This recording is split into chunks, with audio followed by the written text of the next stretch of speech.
मग सभागृहामध्ये चुकीच्या कायद्याचा रेफरन्स देऊन जे माझ्या आईची बदनामी करायचा प्रयत्न केला, ज्या गोष्टीचा माझ्या आईचा काहीही संबंध नाही, म्हणजे आता हे अर्धवट वकील इतक्या खालच्या पातळीवरती गेलेले आहेत, महाविकास आघाडीचे नेते इतक्या खालच्या पातळीवरती गेलेले आहेत की चुकीचे आरोप करून मंत्र्यांच्या आईंना पण बदनाम करायचं.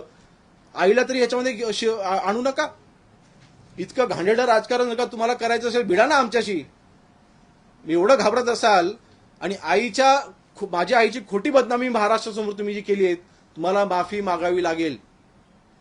तुम्हाला माफी मागावी लागेल. त्या दिवशी तुम्ही म्हटलात की आरारावांचे शाप लागतील. याच ठिकाणी काही दिवसांपूर्वी मी स्वतः पत्रकार परिषद घेऊन सांगितले, गृहराज्यमंत्री म्हणून महाराष्ट्रामध्ये अनधिकृत बार जे चाललेत त्यांच्यावरती कारवाई ही मी स्वतः सुरू केलेली आहे.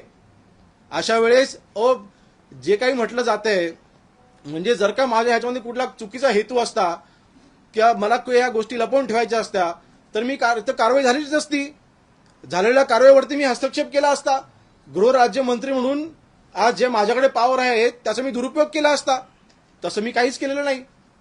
अशा वेळेस जे काय त्यांनी तिथे शब्द वापरला, त्यांनी समोर काय शब्द वापरला तिथे, कॉन्फ्लिक्ट ऑफ इंटरेस्ट.